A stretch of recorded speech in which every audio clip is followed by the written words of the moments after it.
ராமகிரின்னு ஒரு கிராமத்துல மங்கம்மான்னு ஒரு வயசான அம்மா வாழ்ந்துட்டு வந்தாங்க. அவங்களுக்கு வீரையான்னு ஒரே ஒரு மக இருந்தாரு. வீரையாவோட மனைவி பேரு வெங்கம்மா. வீரையா வெங்கம்மாவுக்கு ரமாதேவின்னு ஒரு மக இருந்தா.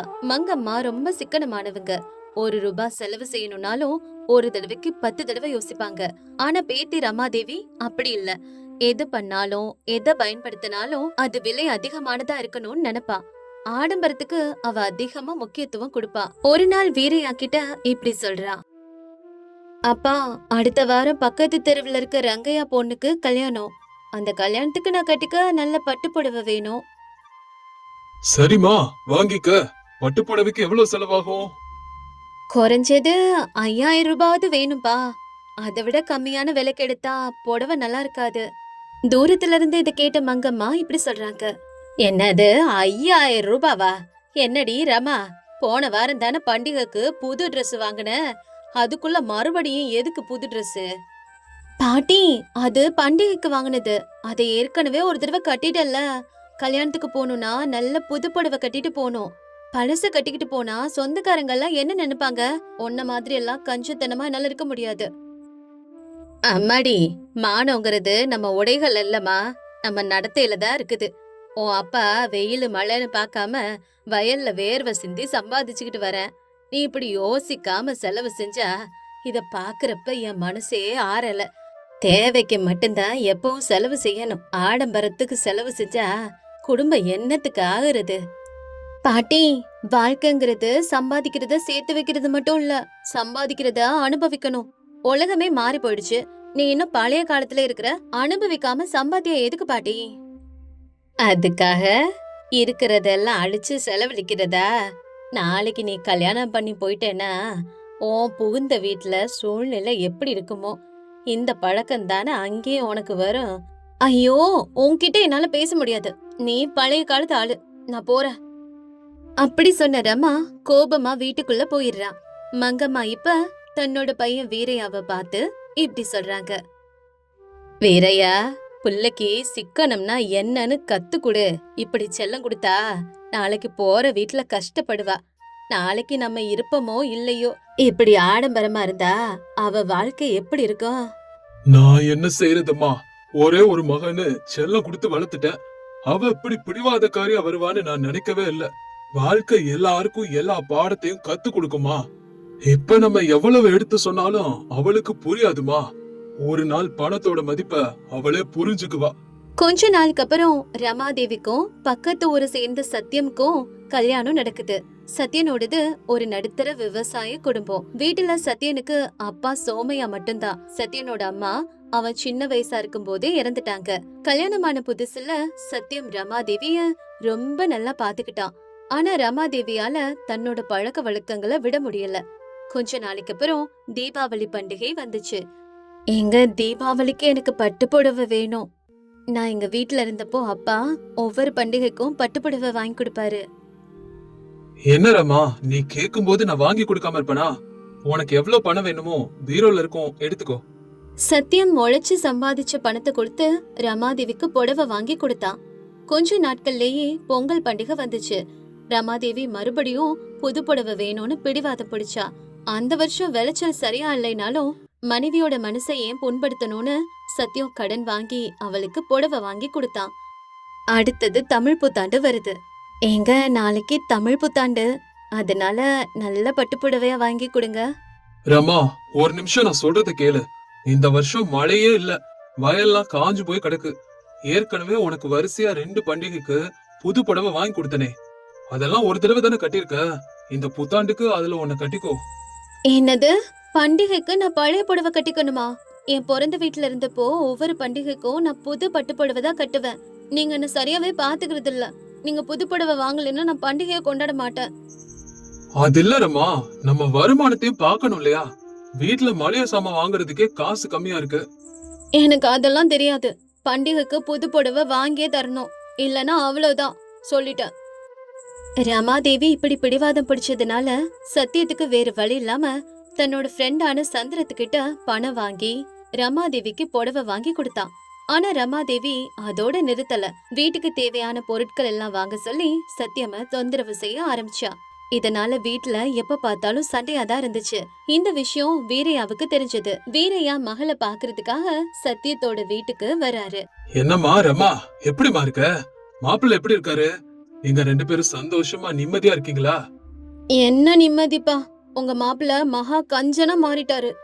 ஒரு புடவை வாங்கி கொடுங்கன்னு கேட்டா அதுக்கு 100 கேள்வி கேக்குறாரு. இவங்க இங்க பேசிட்டு இருக்கும் போதுதான் சத்யம் வீட்டுக்குள்ள வந்தான். வீரையா சத்யனை பாக்குறாரு. சத்யம் பழைய உடைகளை தான் போட்டிருந்தான். ஆனா ரமாதேவி விலையுயர்ந்த புடவை கட்டியிருந்தா. ரமா, உனக்கு செல்லம் கொடுத்து நான் ரொம்ப பெரிய தப்பு பண்ணிட்டேன்.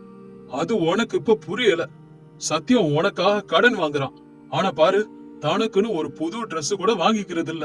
குடும்பம்னா ரெண்டு பேரும் சேர்ந்து வருமானத்துக்கு ஏற்ப சிக்கனமா செலவு செஞ்சு வாழணுமா? என்னப்பா, நீங்களும் என் புருஷ மாதிரியே பேசிட்டு இருக்கீங்க. சத்தியம் அப்படிலாம் சொல்லிருந்தா அது 100க்கு 100 உண்மைமா. இப்போ ஒண்ணு கெட்டு போகல. உன் கணவனுக்கு துணையாரு. தேவையில்லாத செலவுகளை குறைச்சிக்க. எப்போதாவது வர அப்பாவ ஏதாவது சொல்லி வருத்தப்பட வைக்காம ரமாதேவி இப்படி சொல்றா. சரிப்பா, நீங்க சொல்ற மாதிரியே கேக்குறேன். அதுக்கப்புறம் வீரையா அங்கிருந்து கிளம்பிடுறாரு. வீரையாவோட வார்த்தைகளுக்கு ரமாதேவி வெளியில சரின்னு சொன்னாலும் அவளோட மனசு மாறல. அதனால கொஞ்ச நாட்களுக்கு அப்புறம் மங்கம்மா நேரடியாவே பேத்தியோட வீட்டுக்கு வந்தாங்க. ரமாதேவி சோம்பேறியா உட்கார்ந்து இருக்கிறதும் சத்யம் வேலைக்கு போய் கழிச்சு வரதும் பார்த்த மங்கம்மாக்கு கோபம் வருது. என்னடி ரமா, உன் புருஷன் வெயில்ல கஷ்டப்பட்டுக்கிட்டு வரேன், நீங்க சுகமா உட்காந்துக்கிட்டு இருக்க. உனக்கு உழைப்போட மதிப்பே தெரியாதா? அந்த புடவை மேல இருக்கிற கவனம் வேலை மேல இல்லையா உனக்கு? என்ன இப்படி இருக்க? பாட்டி, நான் ரொம்ப செல்லமா வளர்ந்த பொண்ணு. என் புருஷன் கஷ்டப்பட்டார்னா அதுக்காக நானும் கஷ்டப்படணுமா என்ன? நீ இப்படியே சும்மா உட்காந்துருக்கறனாலதான் உனக்கு கஷ்டமும் பணத்தோட மதிப்பும் தெரியல. நாளைக்கு வயல்ல வந்து வேலை செய்யி. அப்பதான் உனக்கு 1 ரூபாய் சம்பாதிக்கிற கஷ்டம் என்னன்னு தெரியும். அப்பப்பா, வயல்ல வேலை செய்யறது என்ன அவ்வளவு பெரிய கஷ்டமா? சரி, நானும் நாளைக்கு உங்க கூட வயலுக்கு வரேன். அப்படி என்னதான் இங்க கஷ்டம் இருக்குதுன்னு நானும் பாக்குறேன். அடுத்த நாள் காலையில சத்யம் வேணா வேணான்னு சொல்லியும் கேட்காம ரமாதேவி வயலுக்கு புறப்படுறா. அன்னைக்கு வெயில் ரொம்ப கொடூரமா இருந்துச்சு. ரமாதேவினால 1 மணி நேரம் கூட வயல்ல வேலை செய்ய முடியல. அவளுக்கு தலை சுத்திருச்சு. வேர்வையில நனைஞ்சு போய் தாகத்தால தவிக்கிறா. ரமா, வேண்டாம். இந்த வயல் வேலை எல்லாம் உன்னால முடியாது. கொஞ்சம் தண்ணி குடிச்சிட்டு இந்த மர நிழல்ல உட்காரு. அப்ப மங்கம்மா பாட்டி இப்படி சொல்றாங்க. தம்பி, அவளை நீ தடுக்காத. அவ சவால் விட்டபடி நடந்துக்கட்டும். ஒரு நாள்ல அந்த வெயில்ல வேலை செஞ்சாதான் 1 ரூபாய் சம்பாதிக்க எவ்வளவு கஷ்டப்படணும்னு அவளுக்கு புரியும். மங்கம்மா பாட்டி அப்படி சொல்லிட்டதுனால வேறு வழி இல்லாம ரமாதேவி மறுபடியும் வயல்ல வேலை செய்ய தொடங்குறா. மறுபடியும் 1 மணி நேரம் ஆகுது. இப்ப ரமாதேவிக்கு உலகமே சுத்துறது மாதிரி இருந்துச்சு. அப்பதான் அவ ஒரு புடவைக்காக கேக்குற ஆயிரக்கணக்கான ரூபாய சம்பாதிக்க எவ்வளவு மணி நேரம் இப்படி வெயில்ல கஷ்டப்படணும்னு அவளுக்கு புரியுது. அப்ப மங்கம்மா பாட்டி இப்படி சொல்றாங்க. சரி சரி, போதும், வா, நிழலுக்கு வா. ரமாதேவி தலைய குனிஞ்சபடியே வர மங்கம்மா பாட்டி அவளுக்கு தண்ணி குடுக்கறாங்க. பாட்டி, என்ன மன்னிச்சுடு. நான் பெரிய தப்பு பண்ணிட்டேன். 1 ரூபாய் சம்பாதிக்கிறது இவ்வளவு கஷ்டம்னு எனக்கு தெரியாது. என் ஆடம்பரத்துக்காக என் புருஷனை எவ்வளவு கஷ்டப்படுத்திருக்கேன்னு எனக்கு இப்பதான் புரியுது. 1 ரூபாய் சம்பாதிக்கிறது கூட பல மடங்கு உழைப்ப கொடுக்கணும்னு நான் புரிஞ்சுக்கிட்ட பாட்டி. உழைப்போட மதிப்ப நீ தெரிஞ்சுக்கிட்டியே, அதுவே போதுமா. சம்பாதிக்கிறது எவ்வளவு முக்கியமோ அத மதிக்கிறதும் அவ்வளவு முக்கியமா. அப்ப ரமாதேவி சத்தியம்மா பார்த்து, ஏங்க, என்ன மன்னிச்சிடுங்க. இதுக்கப்புறம் நான் ஒரு நாளும் புது புடவை வேணும்னோ இல்ல தேவையில்லாத செலவு பண்ணுங்கன்னு உங்களை வற்புறுத்த மாட்டேன். இனிமே நம்ம வருமானத்துக்கு ஏத்த மாதிரி குடும்பம் நடத்துவாங்க. நீ மாறிட்டரம்மா. இதுக்கு மேல எனக்கு என்ன வேணும்? இதுவே போதும். அப்படியே கொஞ்ச நாட்கள் போகுது. அப்ப இன்னொரு பண்டிகை வருது. அப்ப சத்யம் ரமாதேவி கிட்ட வரான். ரமா, பண்டிகை வருதுல்ல, கடைக்கு போலாம் வா. உனக்கு பிடிச்ச புடவையா வாங்கிக்கலாம். கிளம்பு. அதெல்லாம் ஒண்ணும் வேணாங்க. போன பண்டிகைக்கு வாங்கின புடவைகள்லாம் பெட்டியில அப்படியே இருக்குது. அதெல்லாம் நான் ஒரு தடவை தானே கட்டினேன். அது இந்த தடவை கட்டிக்கிறேன். அந்த பணத்தை சேர்த்து வைங்க. நம்மளோட வயல் வேலைக்கு எதுக்காவது தேவைப்படும். இது தூரத்துல இருந்து மங்கம்மா பாட்டி பாத்துட்டு இருக்காங்க.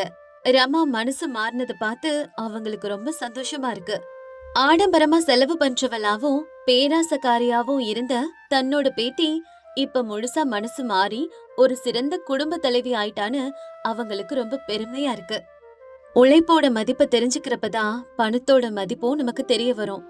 ஆடம்பரம் எப்பவும் தற்காலிக சந்தோஷத்தை கொடுக்கும். ஆனா சிக்கனமும் விவேகமும் நிலையான அமைதியான வாழ்க்கையை தரும். உழைப்போட மதிப்பை தெரிஞ்சுக்கிட்டறமா அதுக்கப்புறம் சிக்கனமாவும் சந்தோஷமாவும் வாழ்க்கையை நடத்தினா. ரங்காபுரம்ங்கிற கிராமத்துல போஷாலுங்கிற வயசான ஆடு மேய்ப்பர் வாழ்ந்துட்டு வராரு. போஷாலுக்கு ஆடுகள்னா வெறும் கால்நடைகள் மட்டும் இல்ல, அது எல்லாமே அவரோட குடும்ப உறுப்பினர்கள் மாதிரி. ஒவ்வொரு ஆட்டுக்கும் ஒரு பேர் வச்சு அதுங்க கூட பேசிக்கிட்டே தன்னோட காலத்தை கழிச்சிட்டு வந்தாரு. போஷாலுவுக்கு வயசாயிடுச்சு, அவரோட பார்வை மங்கிருச்சு. அதனால அவரோட ஆட்டு மந்தைய பாதுகாக்கிற பொறுப்பை அவரோட பையன் மல்லையா கிட்ட ஒப்படைக்கிறாரு. மல்லையா ரொம்ப அமைதியான குணம் கொண்டவன். அவன் பேசுறது குறைவு, ஆனா வேலை அதிகமா பண்ணுவான். அப்பா கத்து கொடுத்த ஒழுக்கத்தோட இயற்கைய புரிஞ்சுக்கிற அறிவும் மல்லையா கிட்ட அதிகமா இருந்தது. ஒரு நாள் சாயங்காலம் போல போஷாலு திண்ணையில கவலையா உட்கார்ந்துட்டு இருக்காரு. அப்ப அங்க மல்லையா வர்றான். மல்லையா, இங்க வா, கொஞ்சம் இங்க உட்காரு. உன்கிட்ட ஒரு முக்கியமான விஷயம் பேசணும். சொல்லுங்கப்பா, என்னாச்சு? உங்க முகத்துல ஏதோ கவலை தெரியுதே, என்ன விஷயம்? உடம்பெல்லாம் சரியா தானே இருக்கு? எனக்கு என்ன மல்லையா, உடம்பெல்லாம் நல்லா தான் இருக்குது. ஆனா ஒரு விஷயம் சொல்றேன், அத நீ மனசுல வச்சுக்க. இந்த பறவைங்க கத்துற விதம், காத்துல இருக்க புழுக்கத்தை பார்த்தா வரப்போற கோடை காலம் ரொம்ப கொடூரமா இருக்கும்னு என் அனுபவம் சொல்லுது. அப்படி நடந்தா குளங்கள்லாம் வத்தி போயிடும், மலைகள்ல இருக்க புல்லு கூட தடம் தெரியாம காஞ்சு போயிடும். அப்ப நம்ம ஆடுகளோட நிலைமை என்னவாகும்னு யோசிக்க முடியல. அதுங்க பசியால வாடுறத என்னால பார்க்க முடியாது மகனே. அத பத்தி தாப்பா நான் உங்ககிட்ட சொல்ல வந்தேன். அப்பா, இத்தனை காலம் இந்த ஆடுங்களை எல்லாம் உங்க பிள்ளைங்க மாதிரி பாத்துக்கிட்டீங்க. இப்ப அந்த பொறுப்பை என்கிட்ட கொடுத்துட்டீங்கல்ல, நீங்க கவலைப்படாதீங்கப்பா. ஒவ்வொரு பிரச்சனைக்கும் ஒரு தீர்வு இருக்கும். இந்த கோடை காலத்துல இருந்து நம்ம ஆடுகளை காப்பாத்துற வழி என்கிட்ட இருக்கு. மகனே, கோடையை சமாளிக்கிறதுங்கிறது வெறும் வாய் பேச்சு கிடையாது. இந்த முறை மழையும் குறையும்னு ஊர் பெரியவங்க எல்லாம் சொல்றாங்க. பச்சை புல்லு கூட கிடைக்காது. ஒரு சொட்டு நீருக்காகவே நம்ம அலைய வேண்டி இருக்கும். நம்ம பிள்ளைகளான இந்த ஆடுக பசியிலையும் தாகத்திலையும் எப்படி தவிக்குமோ நினைச்சா எனக்கு பயமா இருக்குப்பா. அப்பா, இயற்கை நமக்கு கஷ்டத்தை கொடுக்குதுன்னா அதுல இருந்து தப்பிக்கிற வழியையும் நமக்கு காட்டும். நீங்க என்ன நம்புங்க, வெயில் அதிகமாகிறதுக்கு முன்னாடியே நான் ஒரு வழியை கண்டுபிடிச்சிருவேன். நீங்க நிம்மதியா ஓய்வெடுங்க. நம்ம ஆடுகளுக்கு எதுவும் ஆகாம நான் பாத்துக்கிறேன்ப்பா, நீங்க கவலைப்படாதீங்க. போஷையாவுக்கு மல்லையா மேல நம்பிக்கை இருந்தாலும் உள்ளுக்குள்ள இந்த வெயில்ல மல்லையா ஆடுகளை சரியா பாத்துக்குவானான்னு ஒரு கவலையும் இருந்துச்சு. அடுத்த நாள் காலையில ஆடுகளை ஓட்டிக்கிட்டு மல்லையா கிளம்பினான். ஆனா அவன் கையில ஒரு தண்ணி கேனையும் எடுத்துட்டு போனான். அத பார்த்த போஷாலும் மல்லையா கிட்ட இப்படி கேக்குறாரு. அடே மல்லையா, அதையே எடுத்துட்டு போற? ஆடுகளை மேய்க்க போகும்போது இந்த டப்பா எதுக்கு எடுத்துட்டு போற? அப்பா, இத பத்தி இப்ப என்கிட்ட கேட்காதீங்க. இது நம்மளோட ஆடுகளுக்கு பின்னாடி உதவ போகுது. இது இப்ப காலியா இருக்கலாம், ஆனா இதுக்கு பின்னாடி எனக்கு ஒரு நோக்கம் இருக்குது. எல்லாம் நல்லபடியா நடக்கும்பா, நீங்க எதுக்கும் கவலைப்படாம நிம்மதியா இருக்க. அட பைத்தியக்காரா, ஆடு மேய்க்கிறவன் ஆடுகளை ஓட்டிட்டு போனோம், அதை விட்டுட்டு இப்படி டப்பாக்களை தூக்கிட்டு போறதா? சரி, ஓ இஷ்டம். ஆனா இப்படி நீ காலி டப்பாவை தூக்கிட்டு தெரிஞ்சா இந்த ஊர் சிரிக்கும். ஜாக்கிரதையா போய் வா. வெயில் வர்றதுக்கு முன்னாடியே ஆடுகளோட நல்லுக்கு வந்து சேர்ந்துடு, சரியா? கண்டிப்பாப்பா, நான் பாத்துக்கிறேன். நீங்க வீட்லயே இருங்க, வெயில்ல எங்கேயும் போகாதீங்க. மல்லையா தினமும் அந்த டப்பாவை எடுத்துக்கிட்டு குளத்துக்கு போய் நீர் நிரப்பி மலைகளுக்கு பின்னாடி போயிட்டு வர்றான். ஊர்ல இருக்கிறவங்க எல்லாரும் அவனை ஒரு விசித்திரமான ஆளா பாக்குறாங்க. கிராமத்துல இருக்க சிலர் அவனை பார்த்து கேலி செய்ய தொடங்குறாங்க. அப்ப ஊர்க்காரரான சுப்பையா இப்படி கேக்குறாரு. என்ன மல்லையா, ஆடுகளுக்கு டப்பால தண்ணி எடுத்துட்டு போறியா? குளத்துலதான் தண்ணி இருக்குதே, அப்புறம் எதுக்கு இந்த தேவையில்லாத வேலை? குளத்துல இருக்க தண்ணிய பத்தாதா? இல்ல சுப்பையா, இன்னைக்கு நம்ம குளத்துல இருக்க தண்ணி நாளைக்கு இல்லாம போகலாம். நாம முன்னெச்சரிக்கையோட இருந்தா தானே நாளைக்கு வரப்போற கஷ்டங்களை எதிர்கொள்ள முடியும். எனக்கு இந்த டப்பாவை எடுத்துட்டு போறதுல ஒரு கஷ்டமும் இல்ல. எப்பா, உன் அறிவுக்கு ஒரு கும்பிடுப்பா. கோடை வந்தா எல்லாரும் கஷ்டப்படத்தான் செய்வோம். நீ என்னவோ இப்பவே பயப்படுற. சரி, இதுக்கப்புறம் உன் இஷ்டம், பண்றத பண்ணு. அதுக்கப்புறம் கொஞ்ச நாள் போக போக வெயில் தீவிரமாயிடுச்சு. குளங்கள்ல நீர் வத்தி போயிடுது. மலைகள்ல இருந்த புற்கள் எல்லாம் காஞ்சு போயிடுச்சு. ஊர்ல இருக்க எல்லா ஆடுகளும் சோர்ந்து போயிருந்தது. பல ஆடுகள் வெயில் கொடுமையால மயங்கி விழ ஆரம்பிக்குது. ஆனா மல்லையாவோட மந்தையில இருக்க ஆடுகள் மட்டும் சுறுசுறுப்பாவும் ஆரோக்கியமாவும் இருக்கிறத பார்த்து போஷாலு ஆச்சரியப்படுறாரு. மல்லையா காலையில போயிட்டு ராத்திரிக்கு தான் வீட்டுக்கு வரான். போஷாலுக்கு இது பிடிக்கல. மல்லையா, இது என்ன பழக்கம்? வெயில் கொளுத்துது. காலையில போனா வெயில் ஏறதுக்குள்ள வீடு திரும்பாம சாயங்காலம் வரைக்கும் அங்கே இருக்கிற ஆடுகள் அந்த வெயில்ல ஏன் வதைக்கிற? அதுங்களுக்கு ஏதாவது ஆயிடுச்சுன்னா நம்ம நிலைமை அதுக்கப்புறம் என்ன? நீ இப்படி நடந்துக்கிறது எனக்கு பிடிக்கலப்பா. அப்பா, கோவப்படாதீங்க. அதுங்களை நான் வெயில விடல. அதுங்க ரொம்ப நிம்மதியாவும் குளிர்ச்சியாவும் தான் இருக்குதுங்க. நீங்க நம்பலைனா ஆடுங்களை பாருங்க, எவ்வளவு ஆரோக்கியமா இருக்குதுங்க. ஆடுங்கெல்லாம் நல்லா இருக்குது சரி, ஆனா அந்த வெயில்ல நீ எங்க போற? ஊர்ல குளம் காஞ்சு போயிடுச்சு, புல்லு இல்ல. அப்படி இருக்கும்போது சாயங்காலம் வரைக்கும் நீ நம்ம ஆடுகளை எங்க மேய்க்கிற? அப்பா, நான் சொல்றத கேளுங்க. நம்ம ஆடுங்களுக்கு எந்த பிரச்சனையும் இல்ல. நீங்க அதுங்களை பாத்துக்கிறது மாதிரி நானும் ரொம்ப நல்லாவே பாத்துக்கிறேன். ஒண்ணு செய்யுங்க, நாளைக்கு நீங்களும் எங்களோட வாங்க. நான் என்ன செய்யறேன்னு உங்களுக்கே புரியும். அது வரைக்கும் என் மேல கோவப்படாதீங்கப்பா. நாளைக்கு தெரியும் எல்லாம். சரி சரி, நாளைக்கு நானும் உன் கூட வர்றேன். உன் ரகசியம் என்னன்னு நான் பாக்கணும். என் ஆடுகளோட உயிரோட நீ விளையாடுறத என்னால பொறுத்துக்க முடியாதுப்பா. அடுத்த நாள் காலையில மல்லையா ஆடுகளை ஓட்டிட்டு கிளம்பிட்டான். போஷாலுவும் மெதுவா நடந்து மல்லையாவோட பின்னாலே போறாரு. ஊர் குளத்துக்கிட்ட போனதுக்கு அப்புறம் மலைகளுக்கு நடுவுல இருக்க ஒரு சின்ன பாதை வழியா போறாங்க. அடடா மல்லையா, இந்த வெயில் ஏன் அப்படி வாட்டுது? இங்க இருக்கிற மரங்க எல்லாம் காஞ்சு போயிருக்கு. இங்க ஆடுகளுக்கு என்ன மேய்ச்சல் கிடைக்கும்? நீ வழி தப்பி வந்துட்டியா என்ன? இல்லப்பா, நம்ம இன்னும் கொஞ்சம் முன்னால போகணும். அதுக்கப்புறம் தான் நான் சொன்ன விஷயம் இருக்குது. அந்த மலை திருப்பத்தை தாண்டா நம்மளோட சாம்ராஜ்யம் வரும். மல்லையா சொன்ன மாதிரி அவங்க அந்த மலை திருப்பத்தை தாண்டி போனதும் போஷாலு அங்கிருக்க காட்சிய பார்த்து ஆச்சரியப்பட்டாரு. அங்கிருந்த இடம் ஒரு சின்ன பள்ளத்தாக்கு மாதிரி இருந்துச்சு. சுத்தி இருக்கிற மலைகள் எல்லாம் காஞ்சு போயிருந்தாலும் அந்த இடத்துல மட்டும் மரங்களும் சின்ன ஓடையும் இருந்தது. மல்லையா, நான் பாக்குறதெல்லாம் நிஜமா? சுத்து வட்டாரத்துல எங்க பார்த்தாலும் பாலைவனம் மாதிரி இருக்குது. இங்க மட்டும் எப்படி இவ்வளவு பசுமையா இருக்கு?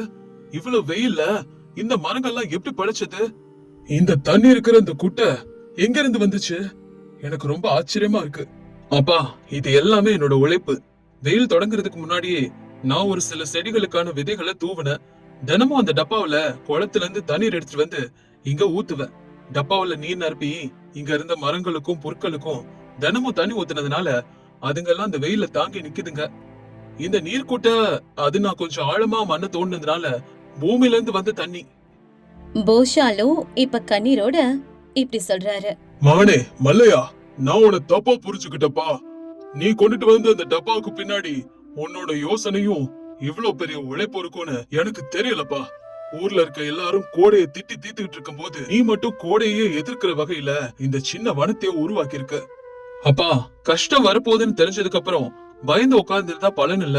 அதை எதிர்கொள்ள நம்ம தயாரா இருக்கணும். நான் கொண்டு வந்த அந்த தண்ணி இந்த மரங்களுக்கு உயிர் கொடுத்துச்சு. இப்ப இந்த மரங்கள் நம்ம ஆடுகளுக்கு நிழலையும் உணவையும் கொடுக்குது. அங்க பாருங்கப்பா, நம்ம ஆடுகள்லாம் எவ்வளவு சந்தோஷமாவும் நிம்மதியாவும் இருக்குதுங்க. உண்மைதான் மல்லையா, நம்ம ஆடுகள்ல ஒண்ணு கூட சோர்வா இல்ல. நீ செஞ்ச இந்த வேலை நம்ம ஆடுகளுக்கு மட்டும் இல்ல, இந்த இயற்கைக்கும் மிகப்பெரிய நன்மை செஞ்சிருக்கிற. நீ வெறும் ஆட்டு இடைய மட்டும் இல்ல, இயற்கையை விரும்பியும் கூட. அத நல்லா நான் புரிஞ்சுக்கிட்டப்பா. நல்ல காரியம் பண்ணிருக்க. அப்பா, உங்ககிட்ட இருந்து நான் கத்துக்கிட்ட பாடம் ஒண்ணு மட்டும்தான். நம்ம செய்யற வேலைய நம்ம தெய்வமா நினைக்கணும். நம்மள நம்பி இருக்கிற இந்த ஜீவன்களோட வயித்த நம்ம நிரப்பணும். இந்த கோடை காலம் முடியற வரைக்கும் நம்ம ஆடுகளுக்கு இங்க எந்த குறையும் இருக்காது. நாம முன்னெச்சரிக்கையோட இருந்தா எந்த ஆபத்து வந்தாலும் எதிர்கொள்ளலாம்ப்பா. போஷாலு மல்லையா சொன்னதை கேட்டும் அந்த பசுமையான இடத்த பார்த்தும் பூரிச்சு போறாரு. அந்த இடத்த பாக்குற யாரா இருந்தாலும் மல்லையாவோட புத்தி கூர்மையை நினைச்சு பெருமைப்படுவாங்க. சாயங்காலம் ஆனதும் மல்லையாவும் போஷாலுவும் ஆடுங்களை கூட்டிக்கிட்டு வீட்டுக்கு புறப்படுறாங்க. மல்லையாவோட ஆடுகள் மட்டும் ஆரோக்கியமா இருக்கத பார்த்து ஊர் மக்கள் ஆச்சரியப்படுறாங்க. அடுத்ததா மல்லையாவோட ரகசியத்தை தெரிஞ்சுக்கிட்டு மல்லையாவை பார்க்க அந்த பள்ளத்தாக்குக்கு வராங்க. மல்லையா, உன்ன நினைச்சா ரொம்ப ஆச்சரியமா இருக்குப்பா. நாங்க எங்களை பத்தி மட்டும்தான் யோசிச்சோம். நீ எதிர்காலத்தை பத்தி யோசிச்சு இதெல்லாம் பண்ணிருக்க. உன் தண்ணி டப்பாவோட உழைப்பு எங்களுக்கு ஒரு பாடத்தை கத்து கொடுத்துருச்சு இன்னைக்கு. பெரியவங்களே, இதுல எனக்கு பெருமை எதுவும் இல்ல. நம்ம இயற்கைக்கு சின்ன விஷயம் செஞ்சா அது நமக்கு மலையளவு உதவி செய்யும். நாம முன்கூட்டியே தயாரானா கோடை காலம் நம்மள ஒண்ணு செய்ய முடியாது. அடுத்த வருஷத்துல இருந்து நாம எல்லாரும் ஒண்ணு சேர்ந்து இந்த மாதிரி பசுமையான இடங்களை உருவாக்குவோம். அந்த வருஷம் ரங்காபுரத்துல வெயில் கொடூரமா இருந்தாலும் மல்லையா உருவாக்குன அந்த பசுமை பள்ளத்தாக்குனால அந்த ஊர்ல ஒரு ஆடுங்க கூட உயிர் இழக்கல. போஷாலும் மகனோட புத்திசாலித்தனத்தை பார்த்து ரொம்பவே பெருமைப்படுறாரு. மல்லையாவோட அந்த தண்ணீர் டப்பாக்கு பின்னாடி இருந்த யோசனை இன்னைக்கு அந்த ஊரோட தலைவிதியவே மாத்திருச்சு. முன்னெச்சரிக்கையோட ஒரு செயலை செஞ்சோம்னா அந்த செயல் நமக்கு எப்பவும் தோல்வியே தராது. அது போலதான் கஷ்ட காலம் வரதுக்கு முன்னாடியே தயாரா இருந்தா எந்த ஆபத்தையும் எளிதா வென்றிடலாம்.